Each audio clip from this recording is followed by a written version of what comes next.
What do you think is a belief that you hold in sales that maybe other salespeople would push back on? Yeah, that the telephone works. I hear that from more people. The telephone doesn't work. Nobody answers the phone.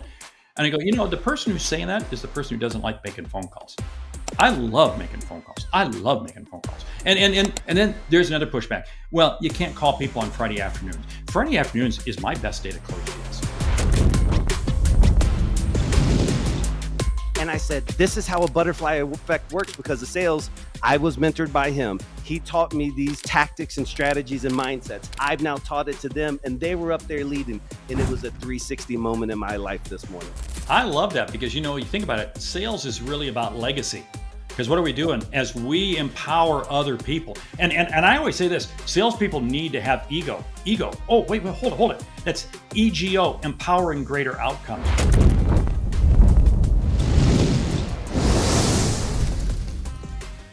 Welcome to the Leads to Deals podcast, where we talk about everything from leads to deals, and everything we talk about leads to deals. I believe you're here because you're obsessed with leveling up your life, dominating sales, mastering the art of persuasion, and skyrocketing your financial success.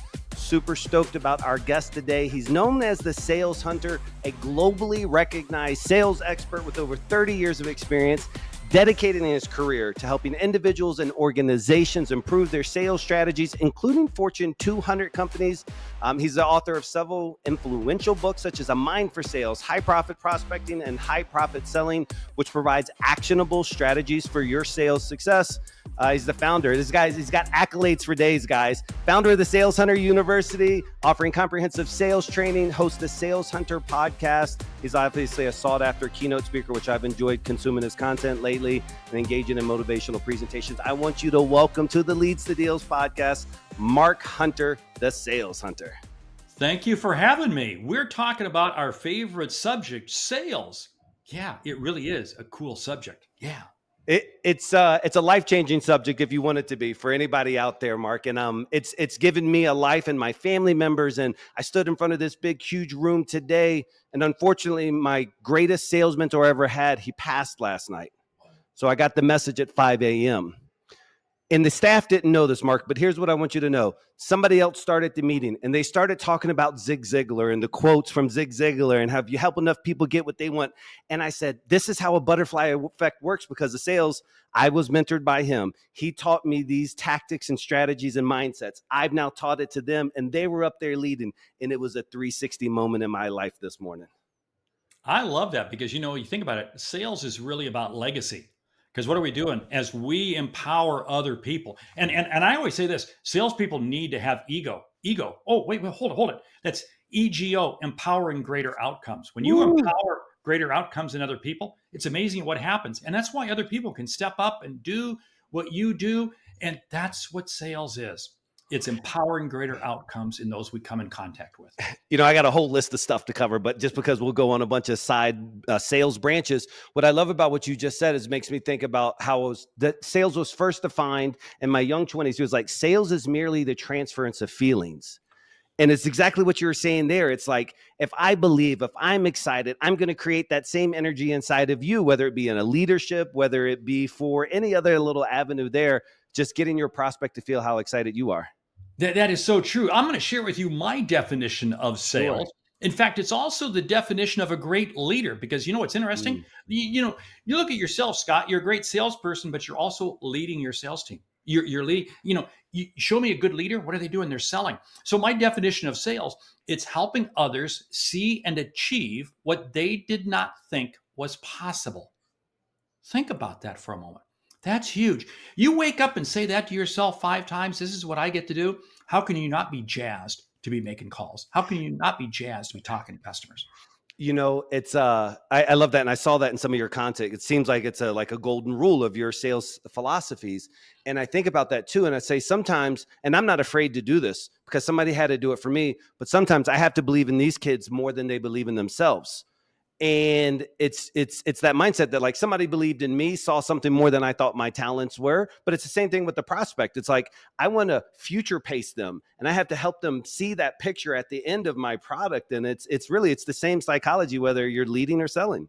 It's the same thing because, I mean, again, sales is a mindset. It's a mindset. And what we're doing is we're transferring our mindset to our customer's mindset. Because you know what's interesting is people buy on emotion and back it up Amen. with facts. You know, Woo. people, bang on facts. No, they're not. No, they're not. It's on emotion. And then we back it up with facts. And here's what I find so interesting. If I don't have the right mindset, how can I ever expect my customer to have the right mindset? It's why I always say my mindset going into a sales call predetermines the results we get coming out of it. It predetermines it because again, if I go into a call with the right mindset, it's amazing at what I'm going to be able to uncover. It's amazing at how much more comfortable that person's going to be. It's amazing the better questions. It's amazing how you know what chances are there's going to be a next step. But if I go in thinking there's nothing here, guess what? There's nothing there. I love, literally, I look at you, I just met you and you're a mentor already out of the gates, Mark. And I tell you, I saw some of your videos of you being speaking on stages and just your the way you carry yourself, the way you're comfortable. And I just had my first big speaking engagement, I don't know, less than a month ago, and I was invited to Texas, a couple hundred people, maybe 300 people. And for me, that was big, right? And it was so cool. But when I was breaking down exactly out of all the industries I've been in, the sales cycle always follows like these same tenets. There's like this structure. And I always say the process is stronger than the product because I've been in multiple products, same structure. But the very first, and I tell people the absolute most important structure to my sales design, my sales track is the pregame, which is what you're talking about. It's everything that happens prior to you even shaking their hand or picking up the phone, bro. It's huge. This is why I say, if I believe, it's funny. You say product is not as powerful as the process, and I truly believe that. People always say, Mark, how do you work in so many different industries? Earlier Amen. today, I was talking with a gentleman who was in the cemetery industry. Earlier, I was talking with a company that was in the SaaS space, software as a service. Sure. I've been talking with all kinds of different people today. And it's not the product, it's the process. And what the process is, it's about helping others see and achieve what they didn't think was possible. And if I know I can help you, if I know I can help you, Amen. this is my definition of prospecting. My definition of prospecting is that if I have the ability to help you, I owe it to you to reach out to you. The way I define this on stage, as I say, look at me. If I have problems, and trust me, you can ask my kids. My kids will tell you, Dad has problems. And I knew that you could help me. I would want you to reach out to me. And if I found out later that you did not help me, I'd be disappointed. Amen. See, we owe it. We owe it to our customers, to our leads. We owe it to people to be reaching out to them. We're doing them a service. Yeah, I think of that and I say, oh, that's a universal truth.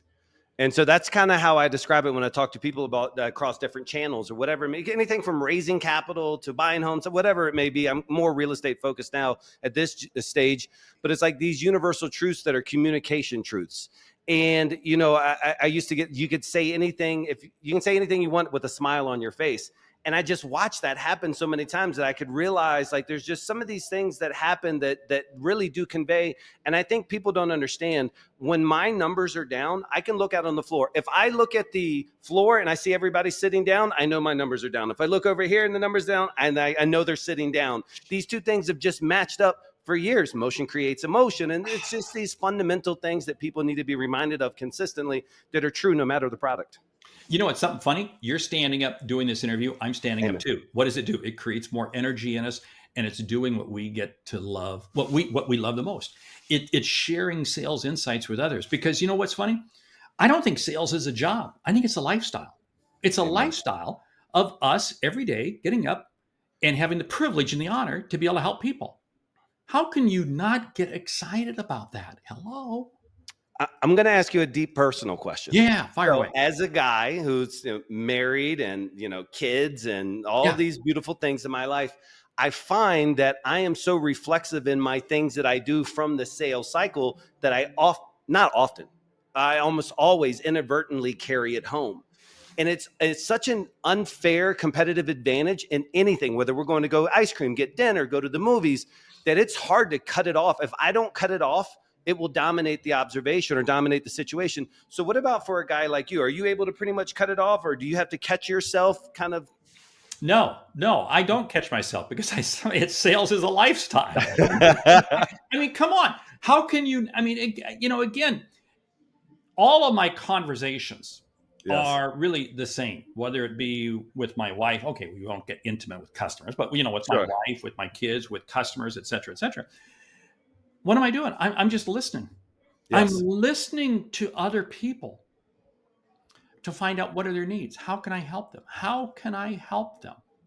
And that's the essence of what we get to do. And again, how can you not get excited about that? So, I'm here in a offshore country, a developing country, right? Yep. It's the politically correct way to put it. And these kids are highly talented, highly fluent. The opportunities and some of the cultural things, I have to fill in the gaps. So one thing they don't know about Mark is Mary Kay. They've never heard of Mary Kay before. So the other day, I had to put this pink Cadillacs on the big screen, and I'm walking through what Mary Kay was and the impact that she made, I guess, in the 80s. I just remember as a kid, I remember Mary Kay everywhere, pink Cadillacs everywhere, everywhere, everywhere, everywhere. And I was like, one of the things that I read a long, long time ago, or was repeated to me, and I'm sure you even know where I'm going, but she has that famous quote, treat everybody like they have a sign around their neck that says, make me feel important.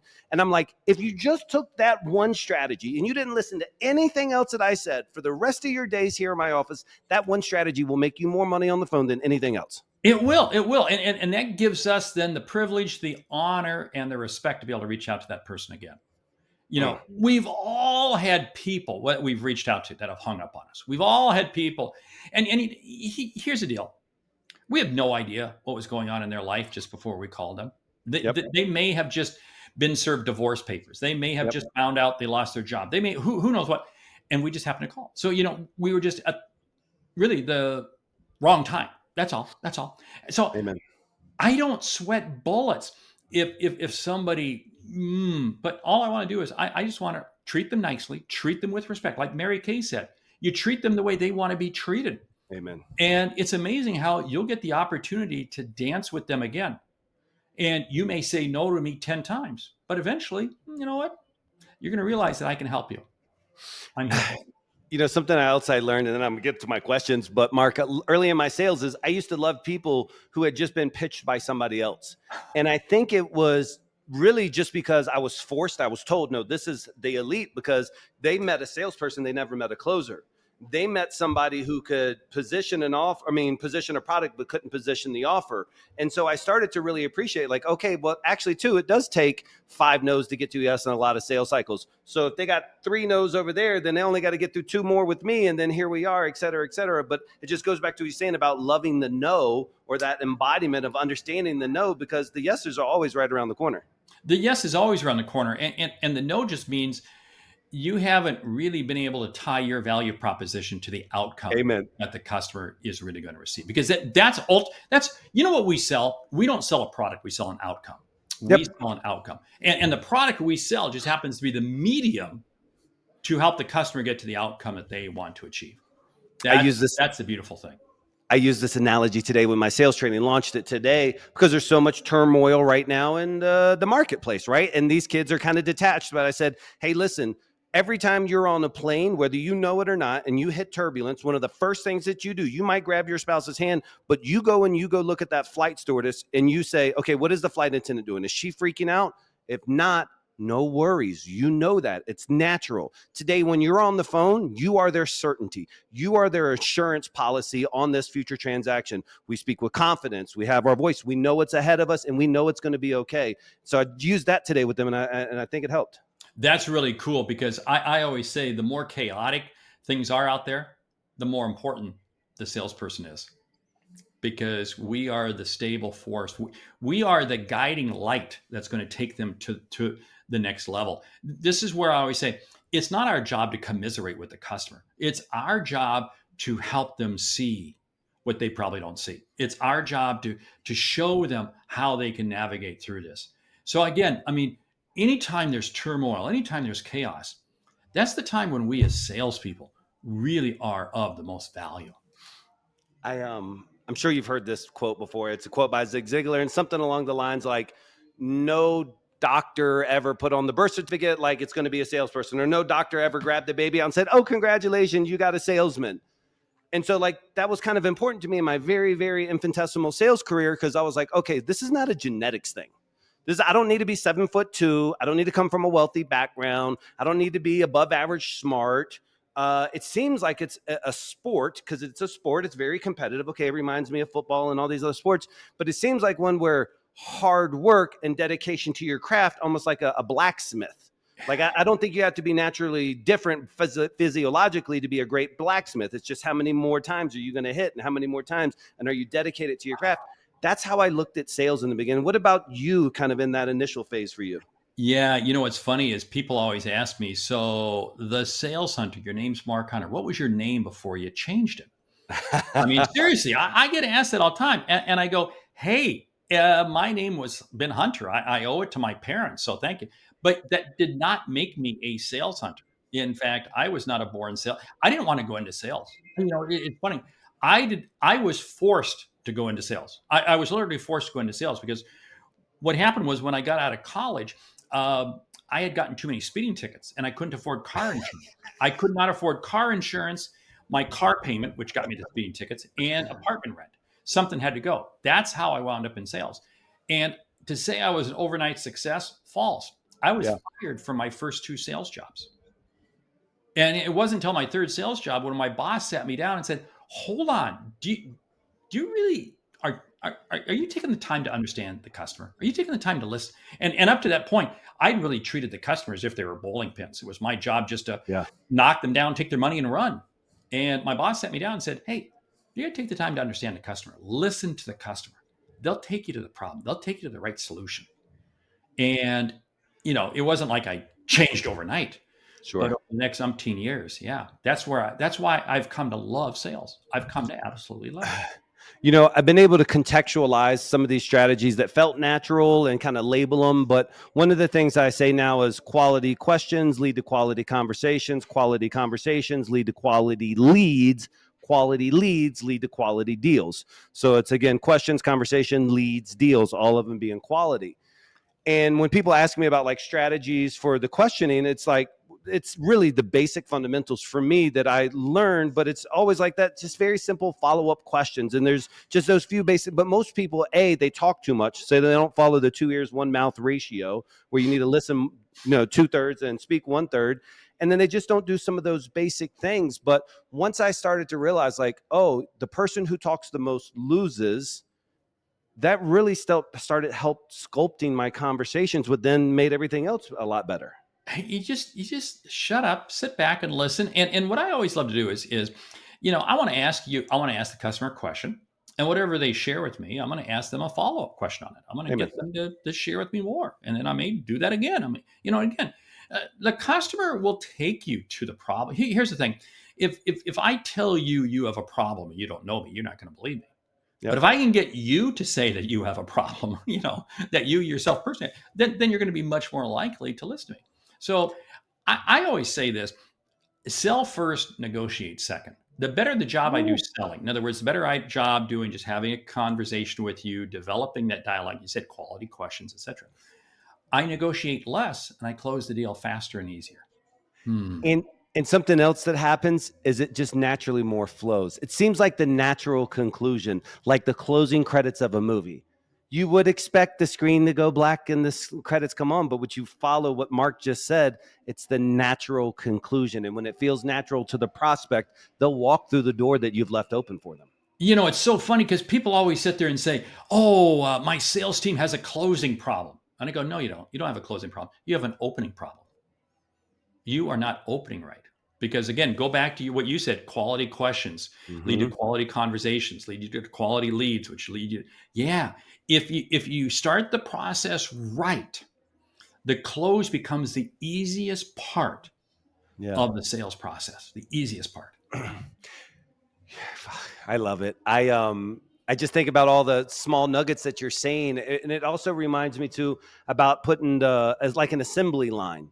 Like if you don't start the frame, you can't put the tires or the axles, and you can't put the wheels on until and the steering column has to come before the steering wheel. And so that's what you're saying to me. That's what I'm hearing from you is I'm hearing this of like, hey man, this is the process. And if you never have to recover from a bad start or a good start, right? Like let's get out of the gates the right way. I love what you're saying. I mean, this was funny. I love when salespeople come to me and they go, "Mark, I'm a top performer. I'm a top performer." I'm really good. And I always ask them this question: how do you start your day?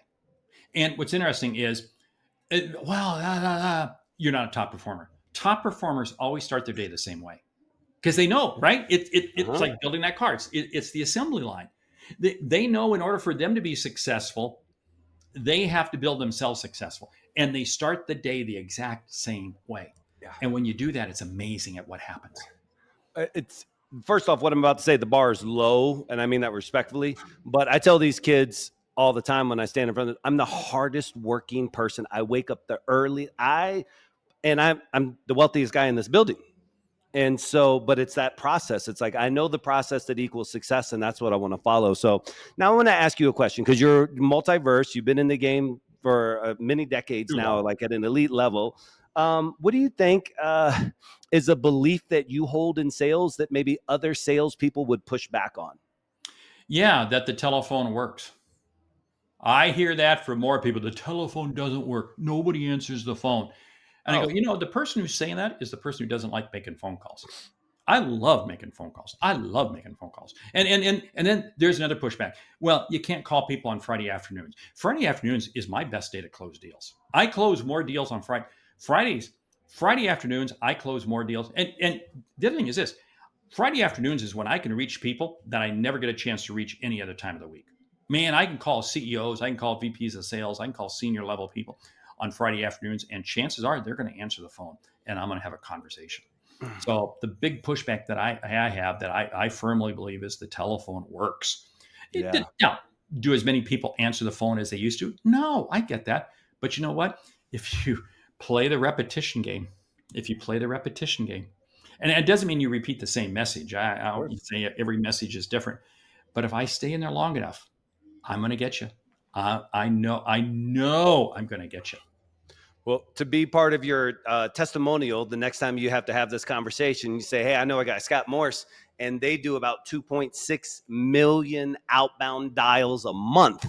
So the phones definitely work. And I am a big advocate of what you say there because it is repetition, but it's also, I just make sure when they pick up the phone that we sound different than everybody else, that Right. it's a carefully curated experience that they're going to feel.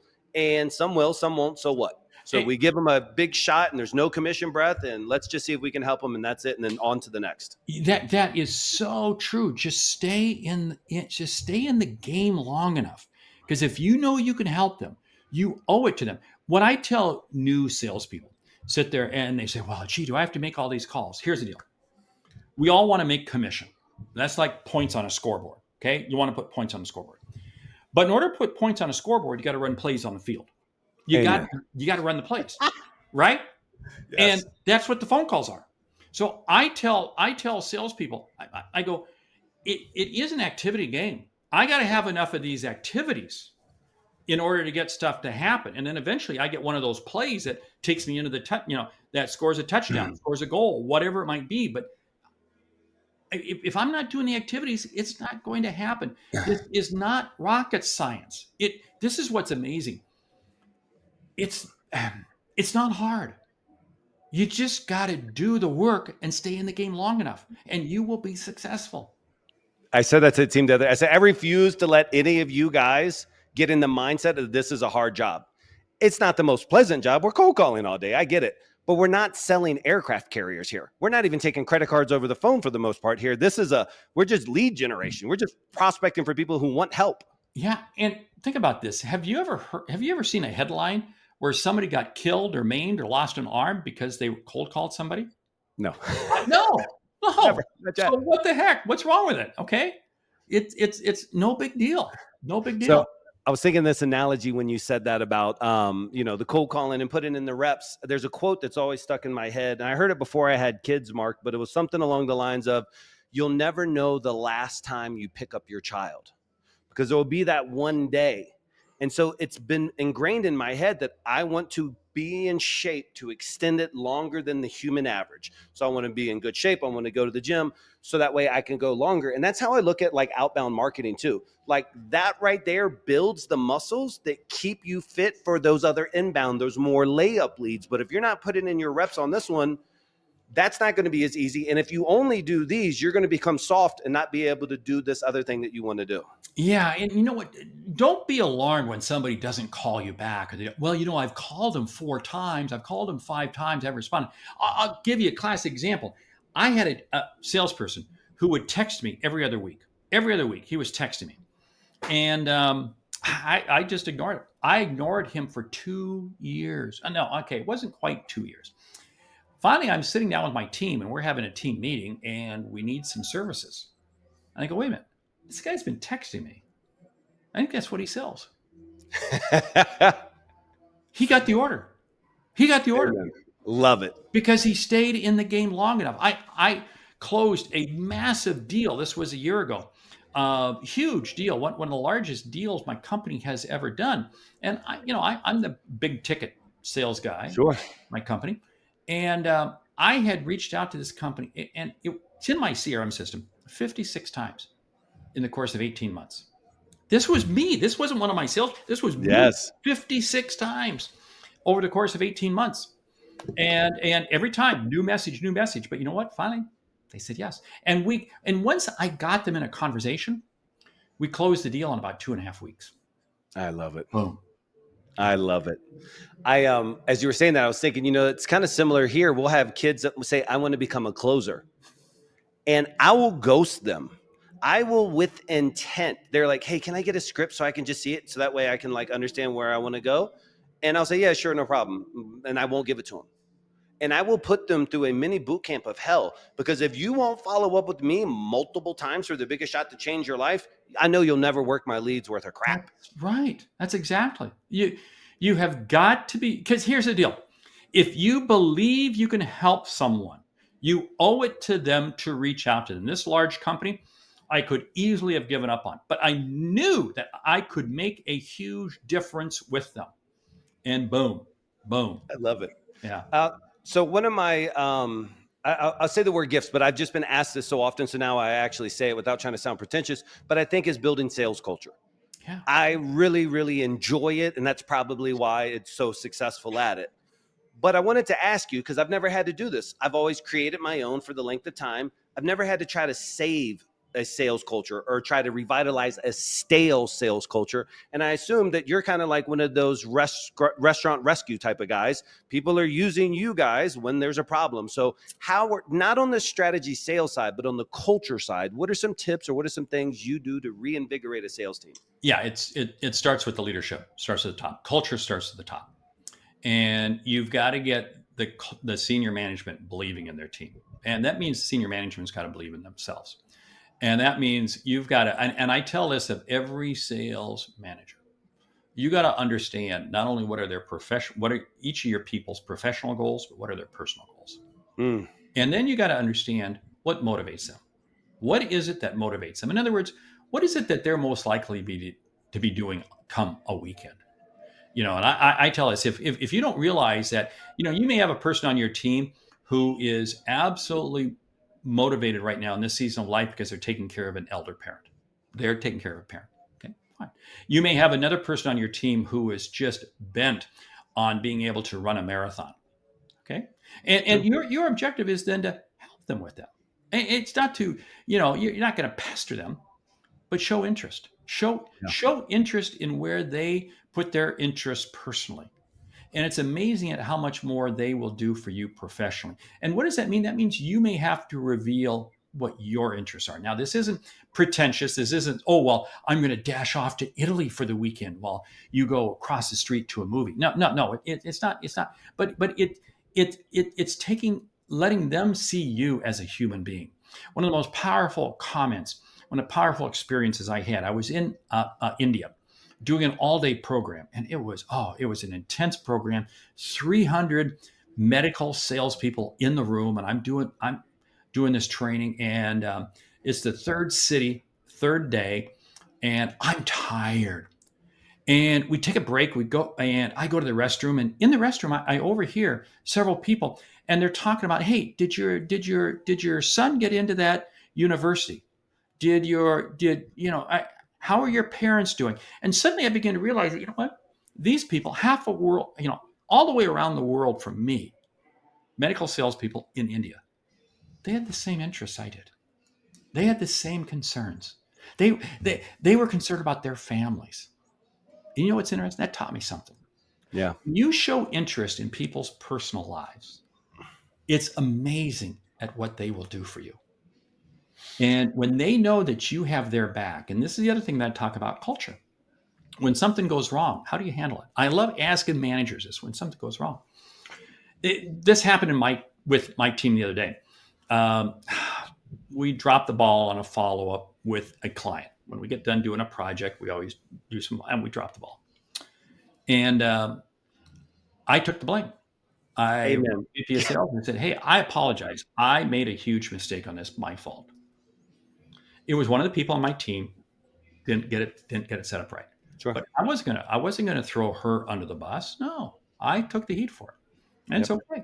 And it all worked. So, again, when you embrace, and then, so what happens is then when people begin to see you taking interest in them, they begin taking interest in their customers. Yeah. Ooh, isn't it amazing? It just flows, right? What's funny? How we run a sales meeting is how our salespeople run a sales call. There's so many golden nuggets there. I can't wait for them to chop this up and send some of that back to you, my man. But it's the same. People don't care how much you know until they know how much you care. Yeah. And that's that trickle down effect of like, hey, I care about you, and you can sense it and feel it because I'm invested. I want to know what's best with you. And then your sales training, the tactical stuff you later deliver, becomes absorbed so much better because now it has this new frame on it. And then something else you said, if you would have asked that question live, say, hey, Scott, how would you handle it? Or what would be your strategy? My number one, when somebody says, hey, how do I fix or work on sales culture or that, I say one word and one word only: accountability. To me, I think accountability is everything in a sales culture. And I don't mean helicopter mom or dad. We don't need that. We need transparency and performance. We need accountability. Nobody hides. No man's left behind. We know all of our numbers. And having that ownership, which ultimately is the CEO, it's always yours, or the team lead or the agent. And that culture, I'm telling you, it just creates this synergistic effect I've found where accountability is the thing that we build our campaigns off of.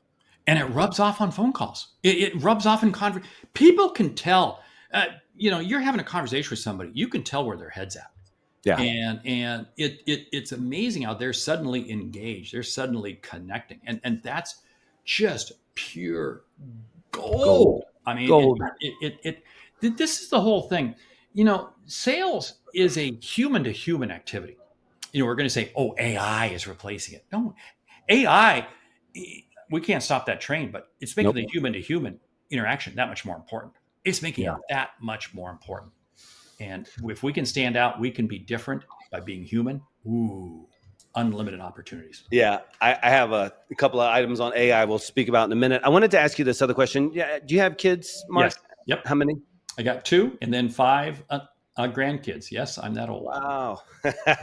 I love it. Okay. So the thought I always have when I speak to guys who are a little bit more seasoned, say, hey, if your child wanted to, or maybe did, but was going to go into sales, what's one like tactic or strategy would be like the number one thing from a strategy standpoint that you taught your child?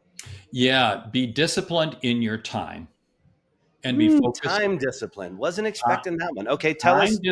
Time discipline, and be focused on learning from others around you. In other words, get some mentors. Those were 2 mistakes that I made early on.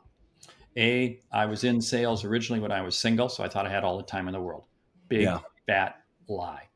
I should have valued my time more. I would have been much more efficient. 2, I had too much of an ego. I didn't put any mentors in my life. And if I had had mentors in my life early on, I would have been far more successful earlier in my career. Mark, I found it harder to find mentors in my later sales career than it was in my beginning sales career. And I think it's just because I've been so offended by the online space where it's like, that's not true. That doesn't work. That's a rental. That's this. So it's really dissuaded me a lot on that side. But in the beginning, I was blessed because of Zig Ziglar. Like I knew, and all the original OGs to this space, I had heard in high school, like, you'll be the equivalent of your 5 closest friends. And I just looked around. And I was like, I don't want to be the equivalent of none of these guys, but I can't afford any mentors. So I'll find them in books. So I became obsessed with books about sales and psychology, and et cetera. Yeah, there's two people I love to associate with. Both spent years and years with Zig Ziglar, and one of them was Zig's personal right hand guy. He delivered a lot of the Wow. training, did a lot of the work, and the other was his number one salesperson. And in fact, I'll be having lunch with both of them here in Dallas here this next week. And it's funny, but these two individuals are absolutely special individuals because they sat at Zig's feet for 20 some years. How can you not become like Zig when you get to hang out with them? When you get to hang out with somebody like that. So we really do become the sum of the five people we associate with the Yeah. most. I mean, our moms were right when they said, be careful of the friends you play with at school. Our moms were really smart. We just didn't listen to them. For the sake of, if you happen to remember, when you speak to those guys over lunch, say, hey, I happened to meet a guy. He wanted me to share with you that your guys' movement absolutely changed his lives and so many other people's lives, and that it meant the world to him by having them, that organization, as a light to a kid that had nothing and came from nothing, and to be able to continue to give back and make impact now in my sales journey. It literally wouldn't have happened without Zig Ziglar. Promise. I love Tom Hopkins. I love the rest of them. But Zig, I got matter of fact, everybody, when they start working here, they get 2 books because I want them to have like the good angel and the dark one. But they get this one first, Zig Ziglar's Secrets of Closing the Sale. There's not a single person that works here who doesn't get this. And after they understand how to do this the right way, we sprinkle in a little bit of this just so they have some knowledge, and then we have our own training materials. But this is like your self-train. We want them to hustle while they wait. So we want them to hustle in our literature universe. I will tell both Brian and Michael when I have lunch with them. Nice. I appreciate it, brother. So I'll tell you what my thoughts were about that question, because I want to get your feedback on this strategy. I find that a lot of people aren't really good at the position in the offer with a takeaway. And it's like they're just always trying to shove the order or shove the contract, and they really can't come across as nonchalant but professional. And where this is true, because if you were really going to help somebody, you would be like that way, like, hey, listen, this is for your betterment. So I just wanted your thoughts on the kind of a takeaway with the positioning of the offer. Yeah, I'm going to share with you something. Then I'm going to share with you a very quick story. Please. This is why I always say you never present the offer until you really know the outcome. You really know what is the problem that you're solving. So I'm always going to wrap my whatever it is I want you to buy around. Hey, sure. Based on our conversation, based on everything that we've done, this is what, and I get them to kind of reiterate to me, this is their problem, this is their pain. Yeah. Sure. Then I can put the offer on the table. And what I will do is I will put 2 offers on the table. One is my ultimate offer, where I put everything in there. And I let them go ahead and choke on it. Sometimes they do. Sure. Sometimes they choke on it. It's too expensive. Okay, then I put another offer. The second offer is really the one that probably is going to be right for them. Here's what I found. By contrasting it with a higher priced offer, they now think this one's a bargain. They absolutely think this one's a bargain. And they go, fine. If I just had presented that one right from the start, of course, they'd be looking for a discount. They'd be looking for something less. Quick story. Sure. Company reaches out to me, good sized company, and they're having some major challenges. They got a number of locations throughout the United States. And they want me to come in because they've got a problem, because 2 new competitors are going to come into their space the following year. And they're concerned with these 2 new competitors coming in. Their salespeople are not going to be trained and equipped. They're going to lose sales, and they're going to lose salespeople, because salespeople will go to work for the competitor. So we put this whole package together. Everything looks good. The VP of sales, the CRO signed off on it. It was great.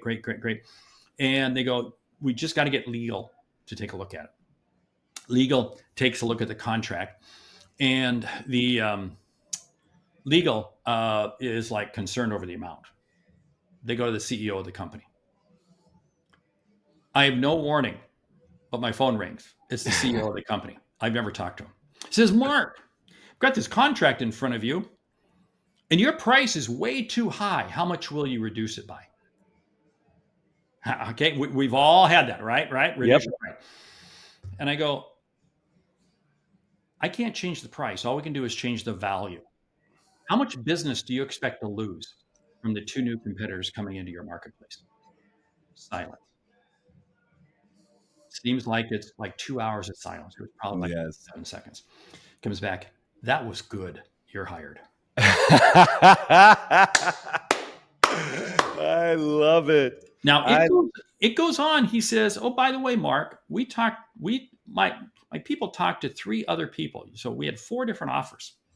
You're the most expensive one, but you're the only one who truly understood our problem." I love that.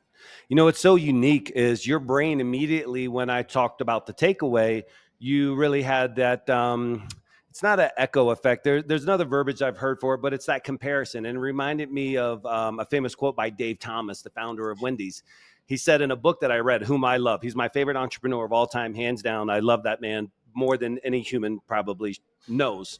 And he said the best business thing he ever did in his life was create the triple because he sold more doubles.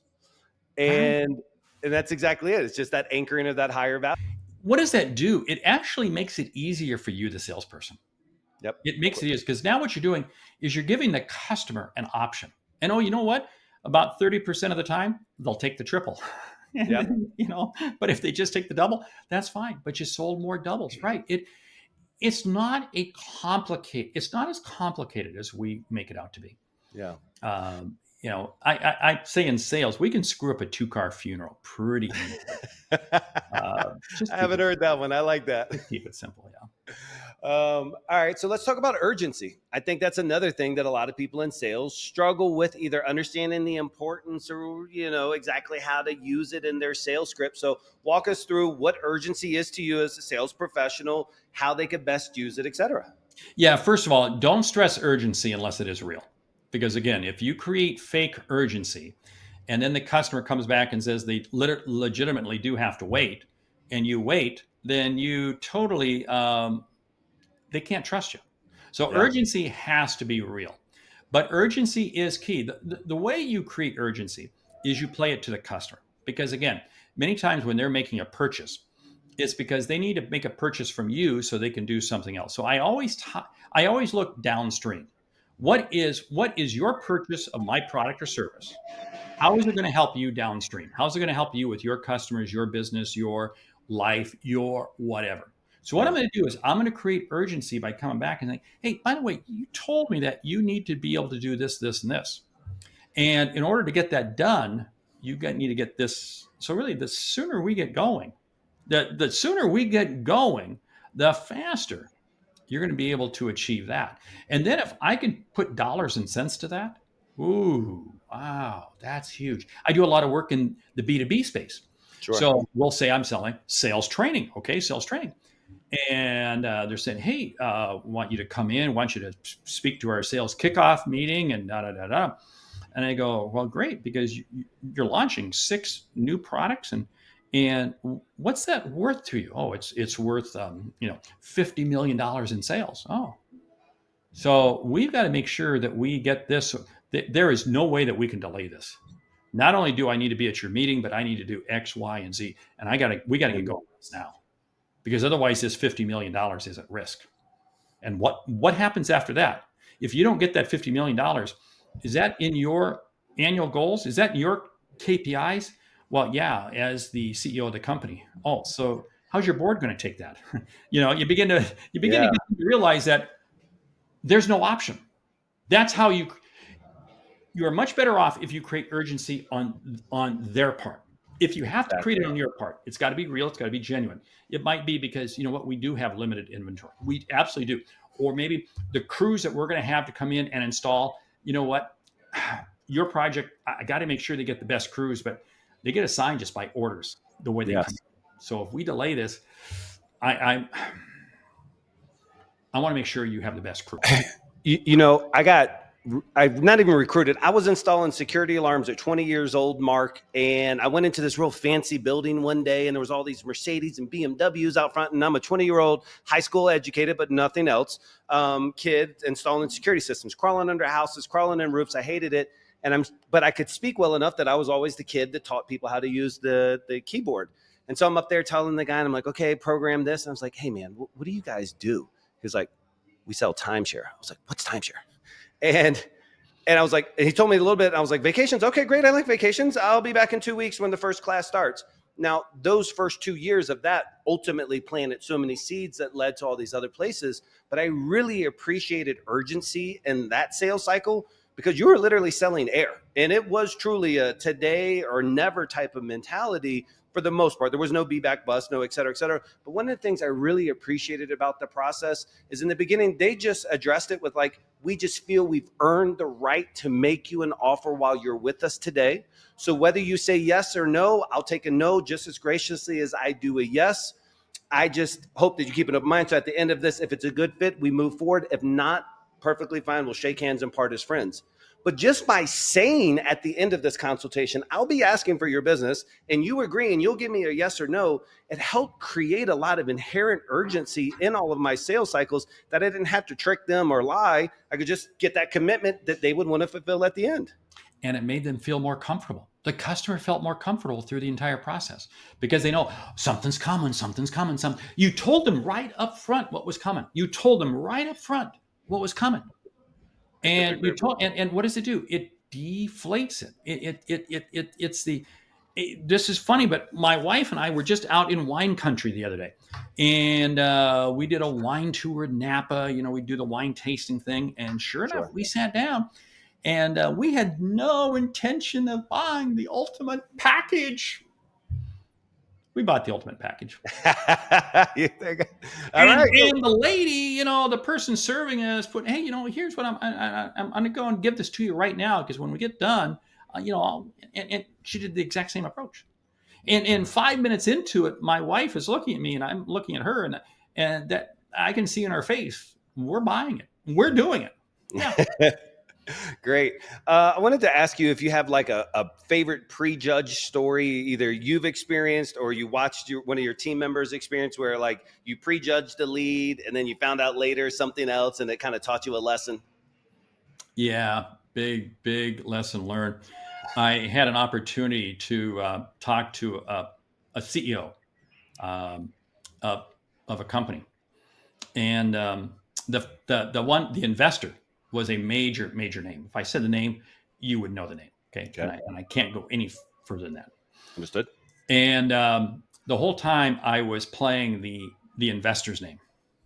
Little did I realize that this was the gentleman who was this guy's number 2 guy at the company he started. And I never did recover from that. I got the project, but it didn't last. Yeah.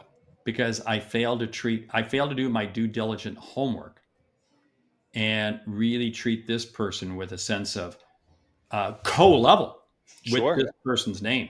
And again, it was almost like a Steve Wozniak, yes, and Steve Jobs type of thing. Understood. And it was like I'd be talking to a Wozniak, and I'm mentioning, Jobs, and blew it. Wasn't quite at that same level, but it was at a high level. Yeah, I think that I just got my teeth kicked in so much prejudging in the beginning that I finally, and there were like 1 or 2 of them would just go the opposite way. I was like, wow, I never thought this. And then it really, to me, revolved around learning, okay, but an assembly line wouldn't prejudge, oh, the steel came out a different color, but it still looks strong or whatever it may be. It's like you just treat everybody the same. And once you can do where you're treating everybody the same, and obviously there's inflections, but you're treating everybody the same, you're going to get consistent results. That's so key, because treating them the same. And I was doing this person, and what I'm embarrassed to say is this happened just 3 or 4 years ago. I should have learned, but it was because I had failed to do enough homework. Oh, I've had so many CEO conversations. I've had hundreds of CEO conversations. This is nothing new, and yada yada yada.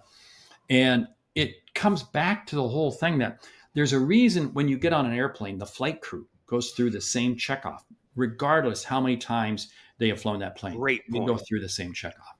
We as salespeople can't forget to go through that same checkoff. I love that, Mark. I want to ask you, where do you see? Actually, I'm going to take that back. I'm going to share with you a secret. Not a secret. I think something that helped me because of my age, and you started in sales before me, but I think we had this advantage where this wasn't there to distract. And the variant amount of sales experts was only a section at a Barnes and Nobles or in a library. It was Yep. much smaller. And so I struggle for these kids today because they don't know truly what it means to sit down with a book and highlight it and write into it. And these 20-some-year-old kids, and they haven't read a book except for in school. And it's just so, how do you see the sales industry today with them being able, how do you consume knowledge today? How do you see it affecting the kids? Because this really isn't the go-to medium anymore. Well, it is. Long form reading is absolutely essential. And one of the techniques that I stress upon people is this: get some podcasts like yours, Lead to Deals, and you listen to it every day. Every morning, I'm listening to podcasts on double speed for about 45 minutes. So I'm consuming about an hour and a half of content every morning. And there's 5 or 6 different podcasts that I work my way through. And that gives me a tremendous amount of knowledge. Second, I always make time every day to just, and it may only be 15 or 20 minutes, but I'm just going to read. I'm going to read.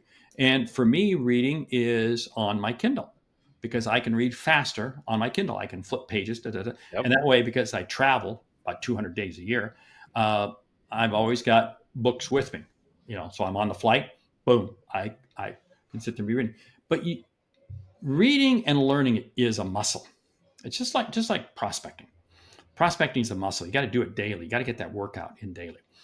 And when you do that daily, it just becomes a routine. This is why top performers are extremely. You talk to top performers, they're up in their craft every day. They are up. I talk with a gentleman who makes 7 figures, and he says every day he is listening to podcasts. He is listening to audiobooks on double speed or triple speed for an hour a day. There's a quote I share with these kids. I'm a big fan of quotes. I literally just told them the other day, as I've started to have people get sick in my life, and I realized kind of my age. I say, I've never once been envious of anybody really younger. Or I never wanted to be younger. But one thing I'm become acutely aware of is I won't ever live long enough to consume all the information that I want to consume. There's so much poetry and books and strategies and all these other types of things. And so when I hear you say this, it's like it's that thirst. And the quote that I was thinking, though, was successful people have simply formed the habits of doing things unsuccessful people dislike and simply will not do. Ooh, and it's I like long, that. but that was like my mantra in my 20s. I heard that and I was like, okay, it's just that simple. What are the things unsuccessful people dislike doing? Well, they don't want to read and they don't want to meditate and they don't want to write out their goals. And okay, great. So that's what successful people do. So I damn sure better do the opposite of these other guys because I want to be just like these guys. Pretty funny story. Charlie Munger, he passed away a year ago at Yes, 99 years of age. When he was 92, he was the sidekick of Warren Buffett. He is being interviewed by Becky Quick, CNBC. She's got Warren Buffett, Bill Gates, and Charlie Munger. And I remember this vividly. Charlie is 92 years of age at this time. And she asked the 3 of them, what book or books are you reading right now? And I can't remember what Warren said. I can't remember what Bill said. But Charlie said, I'm reading 2 books on electrical engineering. Becky Quick looked at him and said, electrical engineering? Really? She said, yes. I never thought I have learned enough about it, so I thought I might as well read now. And she said, you're 92. Don't you think you could get a pass? He says, no, I can't. Stop and think about this. If this gentleman at 92 years of age, worth billions of dollars, has this thirst to learn at 92, shame on us for not pushing the envelope. Preach. I love it. Tell me where you see sales in 10 years. Sales in 10 years is going to look different, but it's going to be the same thing. It's going to look different in that all of us will be truly commanding a global position in the marketplace. Our reputation is going to ride before us. Nobody will have a conversation with us without first going online, checking us out. That happens now. But probably having a conversation with our AI agent. In other words, they'll be talking to Scott's AI agent or Mark's AI agent. And that will kind of almost do the vetting process. But then it'll come time for that conversation. We're still going to have conversations. We are still going to be going face to face. We'll still be jumping on airplanes. We'll still be having, but all of our deals will be bigger and more global in reach, global in nature. And what we'll be doing is we'll be selling bigger longer term deals. In other words, the role of the human salesperson will move more and more into that complex sales space, because here's the situation. There's so much information out there.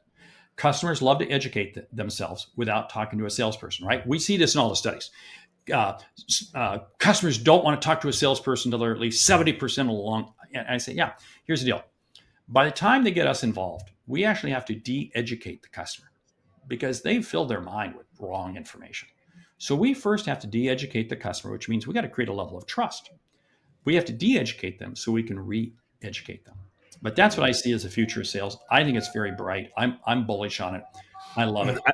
I'm super bullish on it with AI. I'll tell you how we're using AI in our business right now, materially, to make an impact, and it's on quality assurance. Mm-hmm. So every one of our leads that we generate in here, we take that audio, we built out a beautiful prompt, exactly all of our strategies, keywords, power phrases, objections, and rebuttals that we want, and we're ingesting those and coming out with a score. So we have a scoring system. The higher the score, your better commissions are. And so that's really made us be able to make an impact at scale and get rid of the humanness that comes with different personalities judging a lead.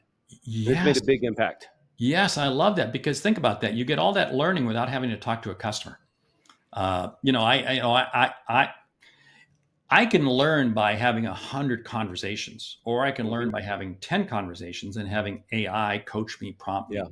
And wow, what do I rather do? So let me tell you, get better. I think there's also the part that excites me, and I think there's going to be a gap where there's like not everybody adopts it to the correct degree, and so there's going to be like a knife's edge where you can be successful and still be sloppy with leveraging these tools, because other people won't be leveraging these tools. But one of the things I'm super excited about is human nature. There's a huge swath of salespeople that will take their foot off the gas pedal because they think they can automate their success. And those people will be devoured by people who are keeping their foot on the gas pedal while also incorporating these new tools. And that's exciting to me. So true, because AI is going to make people lazy. Amen. And when they get lazy, they're going to get sloppy and they're going to lose sales. Yeah. I love it. So Mark, I want to ask advice, personal advice. So I'm a guy who's done a lot of coolish things, right? Like companies and a lot of what I'm very proud of. And I'm in this stage of my career where I want to make an impact, and I want to spread the gospel at being an evangelist humbly. And I say this with love when I use these verbiage of sales, of what it's meant for my life and the art of communication and power of persuasion. Where would a guy like me kind of try to get into that world of like, hey, speaking outside of just your little network? Like, how does that formulate? Where do I percolate from? Well, it's funny, but that's kind of the same thing I felt 22 years ago when I left my corporate role, because I said, I want to be able to make an impact on people. And you begin writing, you begin sharing. I write books, I do podcasts, I do videos, and you slowly but surely begin to get kind of a following out there. And you just have to wake up every morning with saying, how am I going to help people? How am I going to help people?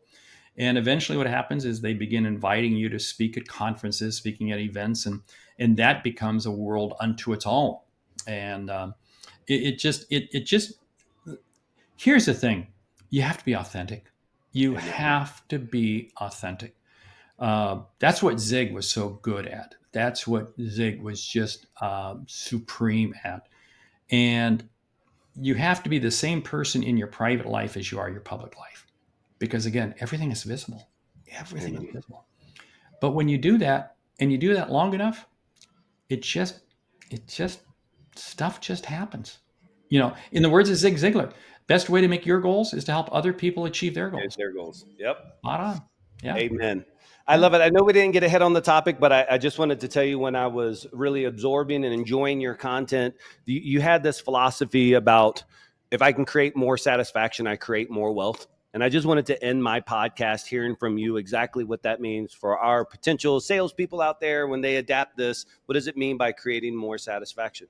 You're creating more satisfaction, because satisfaction, again, is an emotional experience. But when you create more satisfaction in your customers, you are more satisfied yourself. And when you know that you've helped people, what does that do? That excites you to do that even more. When you close a sale, what do you want to do? You want to go close another sale. When you see your customers achieving greatness, what does that do? That excites you. It lifts, a rising tide lifts all boats. Amen. So the greater the level of satisfaction, the greater the level of opportunities, the greater level of net worth you will have because you're helping more people. Your net worth is really a sum of your network. And your network is not what you take and abuse. Your network is what you nurture to help them achieve greater things. I love it. All right, Mark, how do people follow more about you? How do they find out more about your training courses and community, everything that you got going on? Because I know they're going to love this podcast and want to devour more of your content. Well, thank you. The best way is just type in The Sales Hunter into any search engine, and it's going to take them to me. I'm all over LinkedIn. I got a YouTube channel. I've got 2 podcasts like your podcast, which is so good. I've got the Sales Hunter podcast, and I've got a second podcast called Sales Logic. Different formats, completely different formats. And but I've got books out there, but you can just go to thesaleshunter.com. That's the website. It's all there. I love it. Mark, thank you so much. Humbly, as a guy who's standing in your shadow, man, I really appreciate you coming on here and just talking about my favorite topic in the world, which is transforming lives through sales. So thank you so much, brother. And I look forward to crossing paths again. Any way that I can help, as always, just let me know. Great selling. Thank you, brother.